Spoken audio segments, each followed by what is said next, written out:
নমস্কার বন্ধুরা, তোমরা কেমন আছো? আশা করি ভালোই আছো। মিষ্টু রান্নাঘরে তোমাদের স্বাগত জানিয়ে শুরু করছি আমার আজকের রেসিপি। আমার আজকের রেসিপি হলো ঢেঁকির শাক। এখন আমি ঢেঁকির শাকগুলি বেছে নেব। ঢেঁকির শাকের যে ডাঁটাটা আছে, এটার শক্ত অংশটা আমি ফেলে দেব আর নরম অংশটা নিয়ে নেব। এইভাবে আমি ঢেঁকির শাকগুলি বেছে নেব। এই ঢেঁকির শাকগুলি তোমরা কে কে কী নামে বলো তা অবশ্যই কমেন্ট করে জানাবে। এই ঢেঁকির শাক খেতে তো এমনি খুব স্বাদ, আর আমি যেভাবে ঢেঁকির শাকটা রান্না করছি, এইভাবে ঢেঁকির শাক রান্না করলে এই ঢেঁকির শাকের স্বাদ আরও বেড়ে যায়। আমি কিভাবে এই ঢেঁকির শাকটা রান্না করছি তা দেখার জন্য তোমরা পুরো ভিডিওটা দেখতে থাকো। আশা করি খুব ভালো লাগবে। এখানে আমার ঢেঁকির শাকগুলি বাছা হয়ে গেছে। বাছার পর আমি ঢেঁকির শাকগুলি ধুয়ে নিয়েছি ভালোভাবে। এখন আমি ঢেঁকির শাকগুলি কেটে নিয়েছি। ঢেঁকির শাকগুলি কেটে নেওয়ার পর এখানে আমি ঢেঁকির শাকের মধ্যে দিয়ে দেব আলু। এর জন্য ছোট করে আলু কেটে নিয়েছি। এখন আমি রান্নাটা বসিয়ে দেব। প্রথমে আমি কড়ার মধ্যে শুকনো সিমের বিচি ভেজে নিচ্ছি। ঢেঁকির শাকটার মধ্যে আমি শুকনো সিমের বিচি দেব, এই জন্য আমি শুকনো সিমের বিচি ভেজে নিয়েছি। শুকনো সিমের বিচিটা যখন সুন্দর গন্ধ বের হবে ভাজার সময়, তখনই বুঝে নিতে হবে যে সিমের বিচিটা ভাজা হয়ে গেছে। শুকনো সিমের বিচিগুলি আমার ভাজা হয়ে গেছে। এখন আমি এর মধ্যে জল দিয়ে দেব।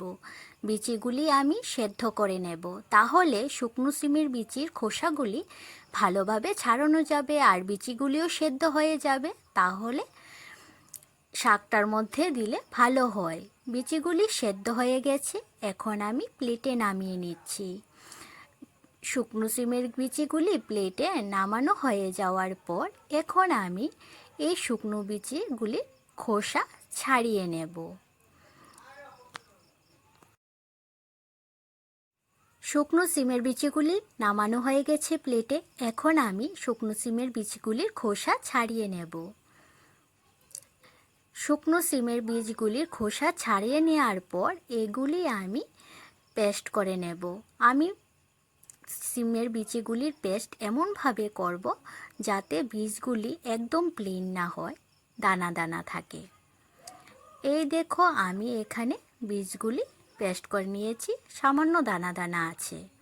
এখন আমি গ্যাসে একটা কড়াই বসিয়ে দিয়ে দিলাম সর্ষের তেল। রান্নাটা আমি সর্ষের তেলেই করব, এর জন্য আমি সর্ষের তেল দিয়ে দিয়েছি। তেলটা গরম হয়ে যাওয়ার পর সামান্য হলুদ দিয়ে আলুগুলি ভেজে নেব। সামান্য হলুদ দিয়েছি যাতে আলুর মধ্যে জল আছে, আলুগুলি তেলে দেওয়ার পর তেলটা ছিটবে না, এর জন্য আমি সামান্য হলুদ দেওয়ার পর তারপর আলু দিয়েছি। এখন আমি পরিমাণ মতন হলুদ আর নুন দেওয়ার পর আলুগুলি ভেজে তুলে নেব। আলুগুলি খুব ভালোভাবে লাল লাল করে ভেজে নিতে হবে, তাহলে আলুগুলি শাকের মধ্যে দেওয়ার পর শাকটা খুব ভালো হয় খেতে। আলুগুলি ভাজা হয়ে গেছে, এখন আমি আলুগুলি প্লেটে নামিয়ে নেব।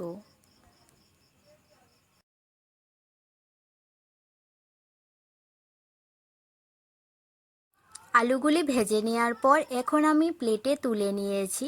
এখন আমি এই আলু ভাজার যে তেলটা আছে, এই তেলের মধ্যে আমি আরও কিছু পরিমাণ তেল দিয়ে দেব।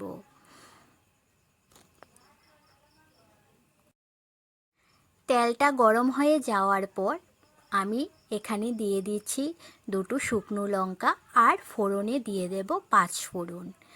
তোমরা এই শাকটা রান্না করার সময় 5 ফোড়ন বা মেথি দিলে শাকটা খেতে ভালো হয়। আমি এখানে 5 ফোড়নটা দিয়েছি। ফোড়নটা হয়ে গেছে, এখন আমি শাকগুলি দিয়ে দেব। শাকগুলি দেওয়ার পর শাকগুলি আমি একটু নেড়েচেড়ে নেব।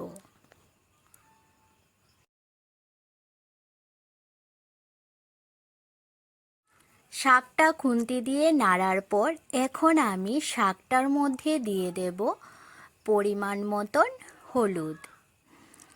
পরিমাণ মতন হলুদ দেওয়ার পর এখন আমি দিয়ে দেব পরিমাণ মতো নুন। এখানে আমি হাফ চামচের থেকেও কম হলুদ দিয়েছি আর হাফ চামচ নুন দিয়েছি। আর দিয়ে দিলাম 3-4টে চেরা কাঁচা লঙ্কা। সব কিছু দেওয়ার পর এখন আমি শাকটার সাথে হলুদ নুন মিশানো হয়ে গেছে। এখন আমি শাকটা সেদ্ধ হওয়ার জন্য 5 মিনিটের জন্য শাকটা ঢাকা দিয়ে দেব, যাতে শাকটা খুব ভালোভাবে সেদ্ধ হয়ে যায়। 5 মিনিট পর আমি ঢাকাটা তুলে নিয়েছি। শাকটা থেকে জল উঠেছে। গ্যাসের আঁচটা মিডিয়ামে রেখে এখন আমি শাকের জলটা শুকিয়ে নিয়েছি। এখন আমার শাকের জলটা শুকানো হয়ে গেছে। এখন আমি শাকটার মধ্যে দিয়ে দেব আগে থেকে ভেজে রাখা আলুগুলি আর দিয়ে দেব শুকনো সিমের বিচি। শুকনো সিমের বিচিটা এভাবে দিলে শাকটা খেতে খুব ভালো লাগে, হালকা দানা দানা থাকে, খেতে ভালো লাগে। এখন আলু আর সিমের বীজ দেওয়ার পর দিয়ে দিচ্ছি স্বাদের জন্য চিনি। তোমরা চাইলে চিনিটা নাও দিতে পারো, কিন্তু সামান্য একটু চিনি দিলে খেতে খুব ভালো লাগে, এই জন্য সামান্য একটু চিনি দিয়ে দিলাম। এখন সব কিছু দেওয়ার পর আমি শাকটার সাথে মিশিয়ে নিয়েছি। এখন আমি ঢেঁকির শাকটার মধ্যে দিয়ে দিচ্ছি 1 চামচের মতন ঘি। ঘিটা দেওয়ার পর আর 2-3 মিনিটের মতন শাকটা রান্না করলেই আমার ঢেঁকির শাকটা তৈরি হয়ে যাবে। আমার রেসিপিটি তোমাদের কাছে কেমন লেগেছে তোমরা অবশ্যই জানাবে। আমার এই রেসিপিটি যদি ভালো লেগে থাকে তাহলে লাইক আর সাবস্ক্রাইব করে দেবে।